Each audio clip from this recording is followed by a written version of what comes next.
The final broadcast of Claudia Reed.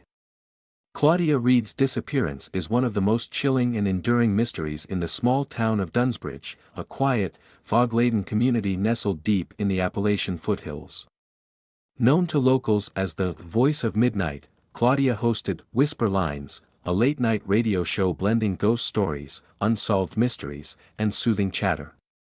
But on the night of November 17, 1994, the comforting tone of her broadcast turned into something far darker, and what happened next has haunted the town ever since.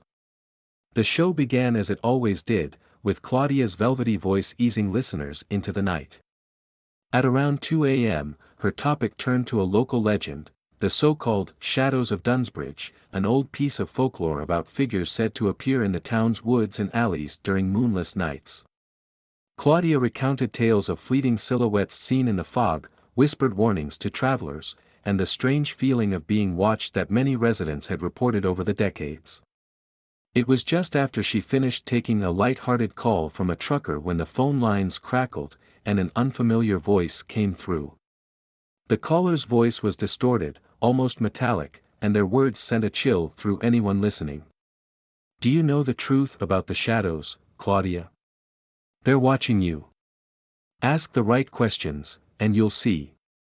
Claudia paused, her calm demeanor faltering. Listeners later described hearing her take a deep breath before replying, "I think you've had too much coffee tonight.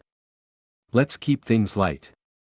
The caller didn't laugh but instead emitted a low, garbled chuckle that one listener described as, like ice being dragged across metal. Then the line went dead. Claudia apologized to her audience, trying to shrug it off, but her voice trembled slightly. She promised to take a quick break and return shortly. But she never came back on air. When the station's automated system detected silence for too long, it triggered a preloaded playlist of music. By morning, the town of Dunsbridge would wake to the news that Claudia Reed had vanished.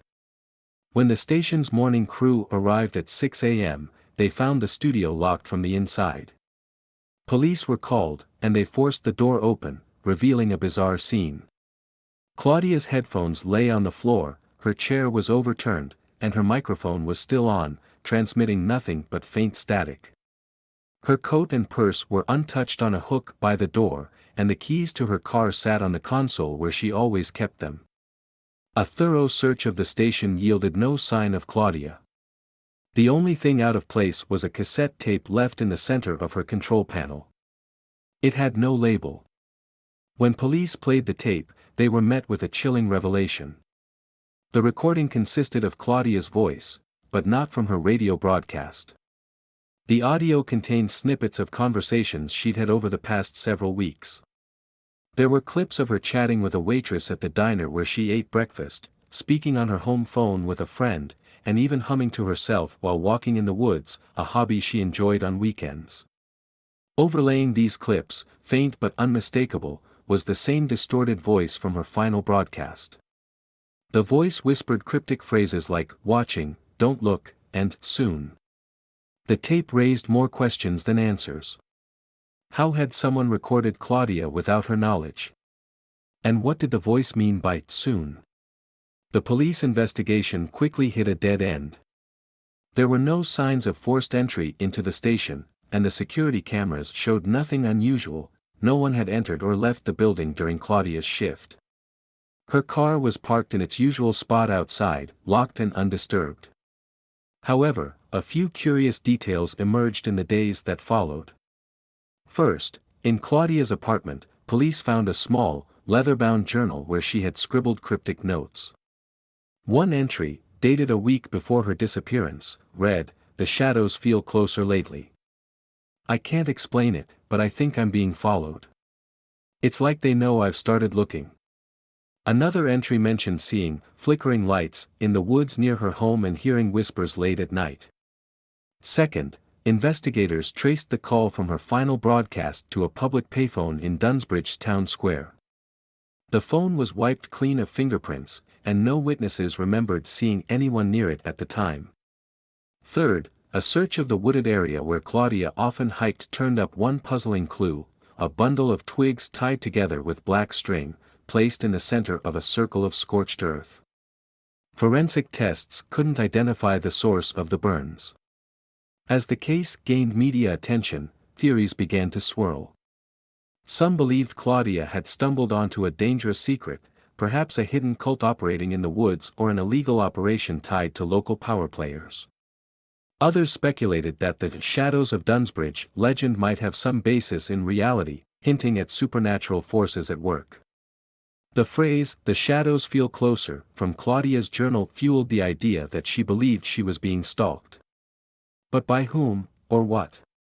There were also rumors about Claudia's research for an upcoming Whisper Lines segment. Colleagues mentioned she had been fixated on the history of Dunsbridge, particularly an abandoned asylum on the outskirts of town. The asylum, closed in the 1950s, was linked to stories of strange experiments on patients, including sensory deprivation and sleep studies. Some wondered if Claudia's disappearance was tied to the asylum's dark past.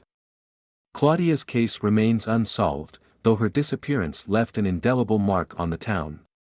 Her final broadcast became a cult fascination, with conspiracy theorists dissecting every word and audio distortion for hidden meanings. Some claimed to hear additional voices in the recording, faint murmurs beneath the static. In 1997, 3 years after her disappearance, a former station employee found a note taped under Claudia's desk. The handwriting was shaky, and the paper was old and yellowed, but the message was clear: they are not what they seem. Today, Claudia Reed's story continues to haunt Dunsbridge. The radio station eventually shut down, but its building remains abandoned, a magnet for urban explorers and thrill seekers. Many claim to hear faint static when standing outside at night, as though Claudia's voice is still trapped somewhere in the ether. The Shadows of Dunsbridge remain a popular subject of local lore. Some dismiss them as nothing more than campfire tales, while others insist they're real, tied to something ancient and unexplainable lurking in the town's history. Whether Claudia Reed's disappearance was the work of human hands, supernatural forces, or her own imagination spiraling out of control, one thing is certain: her story is a mystery that refuses to fade, just like the faint static that lingers in the air when the night falls over Dunsbridge.